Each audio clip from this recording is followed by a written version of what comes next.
Então, nessa primeira aula, né, o objetivo é a gente apresentar aqui, né, eu apresentar os conceitos fundamentais de casos de uso. Muito bem, então na UML, né, os diagramas de casos de uso são uma técnica de modelagem, né, que descreve como os usuários interagem com o sistema de software para atingir objetivos específicos. Então ele é utilizado para representar os requisitos funcionais de um sistema. Aí que entra uma pergunta que se faz, né? Quais as funcionalidades este sistema deve ter? Quando a gente pensa de funcionalidade, né, a gente pensa que tipo de... Quais são as pessoas envolvidas, o que essas pessoas fazem, como é que elas interagem com o sistema, né? O que o sistema responde para o usuário. É algo dinâmico, entende? Então, as funcionalidades têm muito a ver com isso, ok? É a interação entre o sistema, uma pessoa e dentre outras partes envolvidas, né, outras entidades. Então, o diagrama, nesse caso, ele não considera os detalhes técnicos de implementação, né? Então, para que a gente consiga entender os casos de uso, é importante a gente compreender alguns conceitos fundamentais associados a eles, né? Então, basicamente, esses são os principais elementos que constituem, né, um diagrama de casos de uso, né? Então, a gente tem basicamente aí o ator, né? O ator, o que é o ator? O ator é uma entidade externa ao sistema que interage com o sistema, né? Então, eles basicamente atuam como iniciadores de casos de uso, representando os papéis desempenhados pelos usuários ou outros sistemas externos.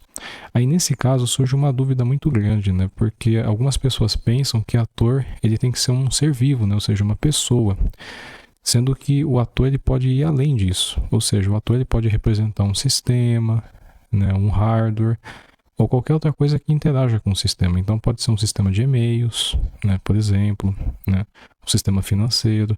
Então isso também pode se comportar como um ator. E aí a gente também tem aqui os casos de uso, ok? O caso de uso, né, é uma descrição de uma interação específica entre um ator e o sistema. Então ele descreve o que o sistema faz em resposta a uma ação iniciada pelo ator, né? Então os casos de uso, basicamente, eles representam as funcionalidades do sistema a partir da perspectiva dos usuários ou atores. E é muito comum a gente utilizar-se verbos que representam as nossas ações, ok? Então, por exemplo, confirmar pagamento, executar tal operação. Quando a gente utiliza essas palavrinhas executar, confirmar, fazer, realizar, são verbos, ok? E esses verbos, eles fazem parte, né, dos casos de uso, porque representam ações, basicamente, ok?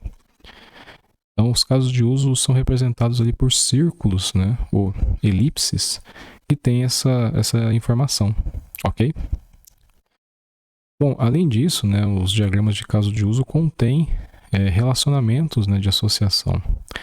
Então, por exemplo, os atores e casos de uso eles são conectados por relacionamentos de associação. Isso indica quais atores estão envolvidos em quais casos de uso. Então, o ator pode estar associado a vários casos de uso e um caso de uso pode envolver vários atores. Então, é um relacionamento, é uma associação, entendeu? Um ator pode estar associado a vários casos de uso e vice-versa, ok? Então, a gente tem uma multiplicidade de associação. Além disso, a gente também tem as extensões. Propriamente dita, né, essas extensões elas também incluem as inclusões, né? Então a gente tem um conjunto aqui, né, extensões e inclusões, embora a gente tenha diferença entre eles. Isso significa que os casos de uso eles podem ser estendidos ou incluídos por outros casos de uso, né? Basicamente, a extensão permite que um caso de uso principal seja estendido com funcionalidades adicionais em circunstâncias específicas.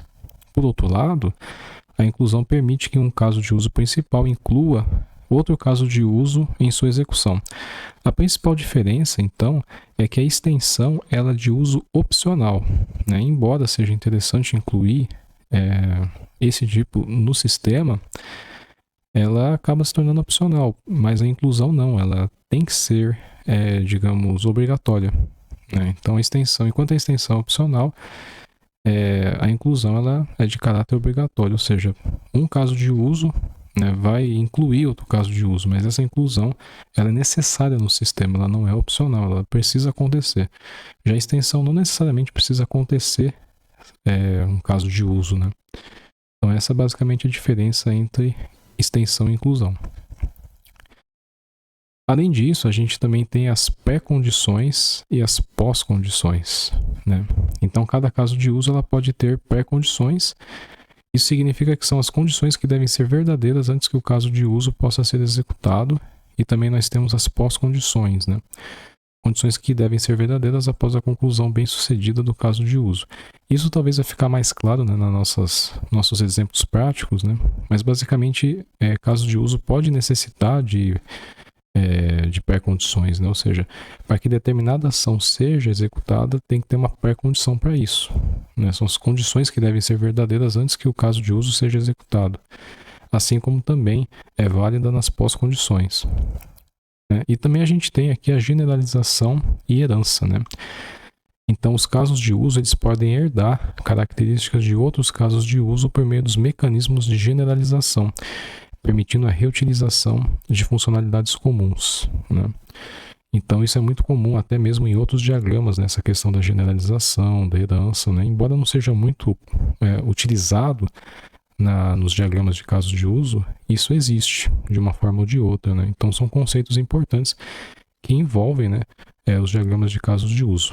Tá ok, pessoal? Então, por essa aula é isso. Na próxima aula a gente vai fazer aí alguns exemplos e consequentemente eu vou estar utilizando o estado UML aí. Tá ok? Então é isso, pessoal. Um forte abraço e até a próxima aula.